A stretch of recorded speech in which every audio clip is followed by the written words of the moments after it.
a imagem que você aprendeu como sendo a primeira radiografia realizada por Reuter simplesmente está errada, não foi esta. Fique nesse vídeo que você vai ver qual foi realmente a primeira radiografia realizada por Reuter.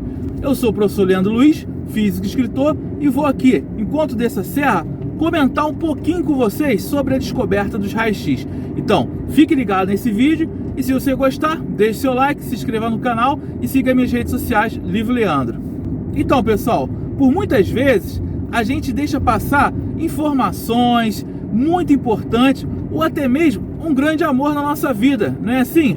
Quando você perde, aí falam assim: ah, mas nossa, você viu, estava tão na cara que essa pessoa era o grande amor da sua vida.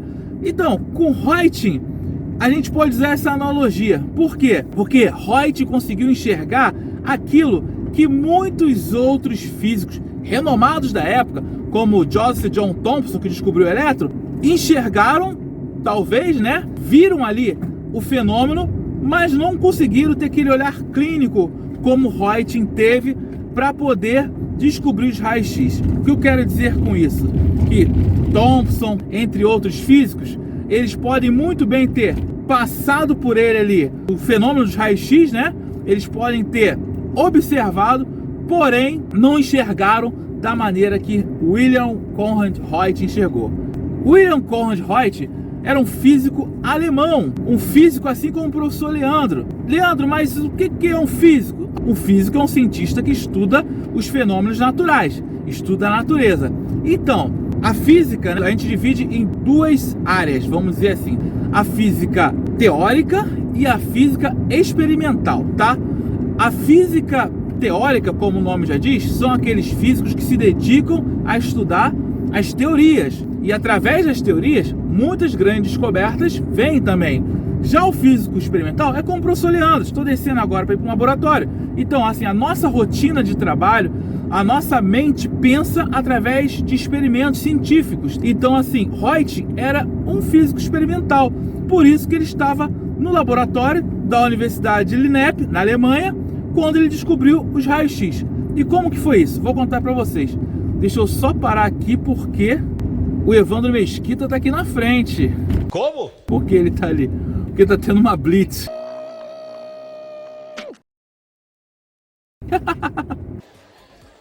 Tá bom. Passada a blitz, vamos voltar. Então, pessoal, Wilhelm Conrad Reuter estava no laboratório da Universidade de Linep, na Alemanha, quando ele observou um determinado fenômeno. E o que Reuter estava fazendo lá? Ele estava realizando um estudo com tubo de Crookes, tá? Um tubo semelhante ao que Joseph John Thomson utilizou na descoberta dos elétrons. Por isso que eu comentei anteriormente que é bem provável que Thomson pode ter, sim, gerado raio-x naquele momento, tá? Só que ele não conseguiu enxergar da maneira que Reuter enxergou. Então, Reuter estava ali estudando raios catódicos. Poxa, Leandro, mas ele estava estudando o que o Thomson fazia nos laboratórios? Sim, isso era muito comum. Você reproduzir experimento, como até hoje é comum. Eu digo isso por experiência própria. No meu mestrado, eu sou mestre em engenharia nuclear, eu reproduzi um experimento de neutrografia em tempo real realizado por um japonês, pelo Mishima. Então, o que a gente fez aqui no Brasil no reator de baixa potência? A gente estudou escoamentos bifásicos dentro de tubulações metálicas através de neutrografia em tempo real, o que o Mishima já tinha feito na Universidade de Kyoto. Então, por isso que eu digo que é comum você reproduzir, você estudar, você tentar melhorar outros experimentos, tá? Então, Reuter estava ali, estudando com um tubo de Crookes. Ao aplicar uma corrente elétrica nesse tubo, Reuter percebeu que uma tela de platino cioreto de bário que estava próximo ali do tubo, ela acendeu, vamos dizer assim, né? Ela floresceu. Isso chamou a atenção de Reuter, porque o laboratório estava escuro. O experimento de Reuter se diferenciava do experimento de Thomson. O tubo de Crookes que o Thomson utilizava, ele estava livre, vamos dizer assim. Por que livre? Ele não estava coberto. Já o de Reuter era uma ampola de Crookes, semelhante ao que Thomson utilizou, porém, ela tinha uma cartolina em torno dela. Ela era revestida de cartolina, ou seja, um material opaco, de modo que a luz que via-se dentro da ampola de Crookes por conta do feixe de elétrons não daria para ver, tá? Então, assim, olha como o Reuter já tinha uma visão ou uma intuição não, porque ele era um cientista, né? E a gente mas a gente pode ter intuição sim, né? De algo que possa acontecer e utilizar a teoria e o nosso conhecimento fenomenológico para tentar descobrir alguma coisa. Então, assim, olha como o Reuter, ele modificou o experimento de Thomson, tá? Então, assim, o Reuter falou, como que isso acendeu? Como que essa tela de platino cianeto de bário acendeu se o laboratório está escuro e minha ampola de Crookes está revestida de um material opaco? Isso intrigou o Reuter. Ele não parou por aí.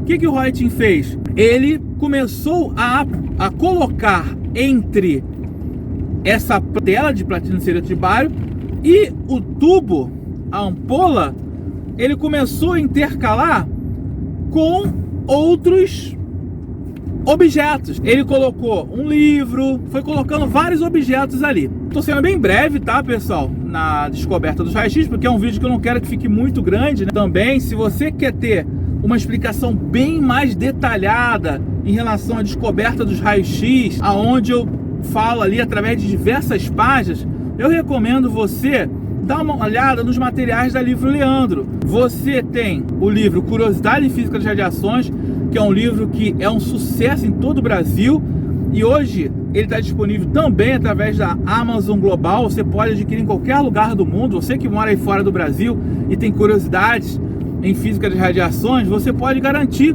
através da Amazon Global Curiosidades em Física das Radiações, e é bem baratinho. Você pode também garantir o livro Radiações de A a Z, onde também eu descrevo detalhadamente a descoberta dos raios-x, entre outros livros, né, de autoria do professor Leandro Luiz, que você vai conseguir ter um conteúdo com bastante referências, tá, através de artigos científicos, e você vai estar lendo um texto escrito por um especialista em radiações, com doutorado em física, com mestrado em engenharia nuclear, e etc, etc. Leandro, por que o Reuter não achou que aquela radiação ali era feixe de elétrons? Porque o Reuter, primeiro, sabia que os elétrons descobertos aí por Thomson não atravessariam a parede de vidro da ampola de Crookes. Então ele descarta essa possibilidade.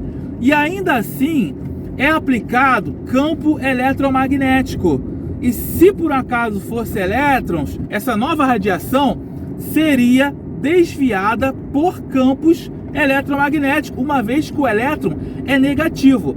Então o Reuter descarta ali que aquilo fosse elétrons de Thomson gerado na ampola de Crookes. Leandro, por que o Reuter então não achou que era partícula alfa ou outra partícula carregada? Pelo mesmo motivo, pessoal. Ao aplicar-se campo eletromagnético, essa radiação que não sabia-se qual que era, não era desviada. Sim, ok, mas você falou que a placa acendeu. Então por que o Reuter não achou que era luz? O Reuter, pessoal, era um físico brilhante, tá? Não era qualquer físico, um físico muito talentoso.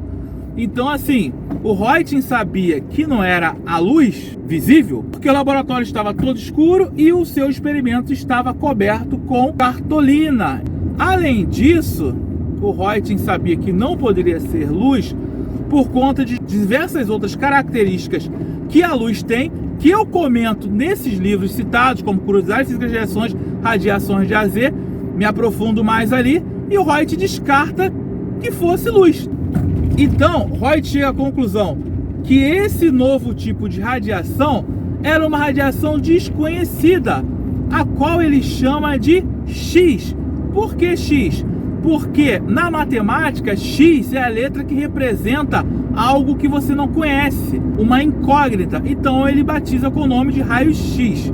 É interessante que após o Reuter estudar ali os raios-x, descobrir, chegar à conclusão que não eram as partículas de Thomson, que não era uma partícula já conhecida, que não era luz, e batizar essa radiação com o nome de raio-x, ele realizou diversos experimentos com esse novo tipo de radiação. E, inclusive, o mais famoso seria a primeira radiografia realizada no mundo. Então hoje, áreas como a radiologia, que utiliza, né, do seu trabalho aí, né, de gerar imagens para contribuir com a medicina para poder realizar um determinado diagnóstico, né, elas existem graças à descoberta de um físico, do Röntgen. Se Röntgen não descobrisse os raios-x e fizesse a primeira radiografia, talvez a radiologia, né, não existiria, ou ela poderia surgir bem depois, porque algum físico poderia posteriormente descobrir os raios-x, tá bom?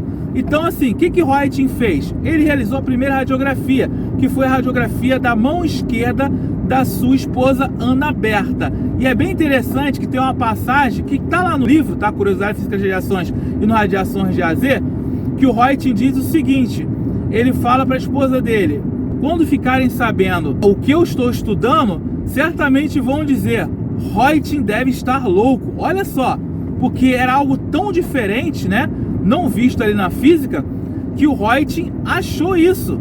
Então o Röntgen foi lá e realizou a radiografia da mão esquerda de sua esposa, aonde muitas pessoas confundem, e você deve ter também aprendido que essa aqui é a primeira radiografia realizada por Röntgen, porém não é. A radiografia realizada por Röntgen da mão esquerda da esposa dele, Ana Berta, é essa aqui. Essa aqui é muito popular, talvez porque tem um contraste muito bom, né? A imagem é muito bonita.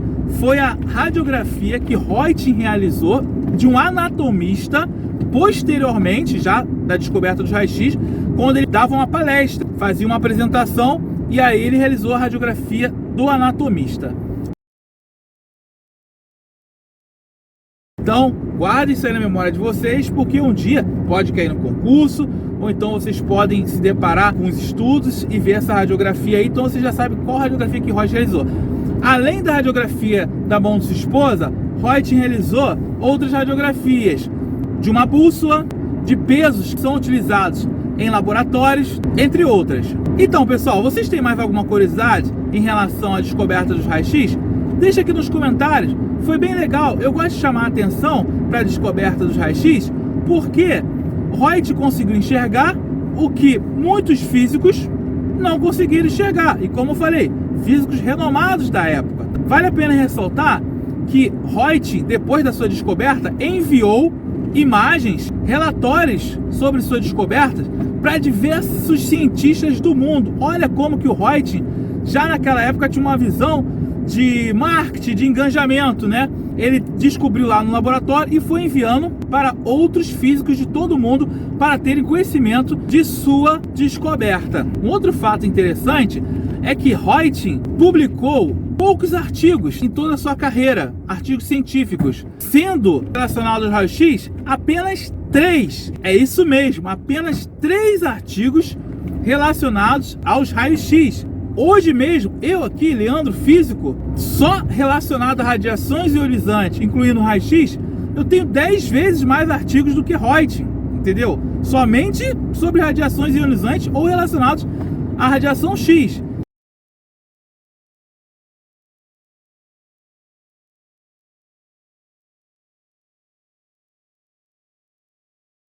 O que eu quero chamar a atenção para isso também, às vezes a cobrança de um volume de artigos pode, talvez, não ser proporcional a grandes descobertas, né?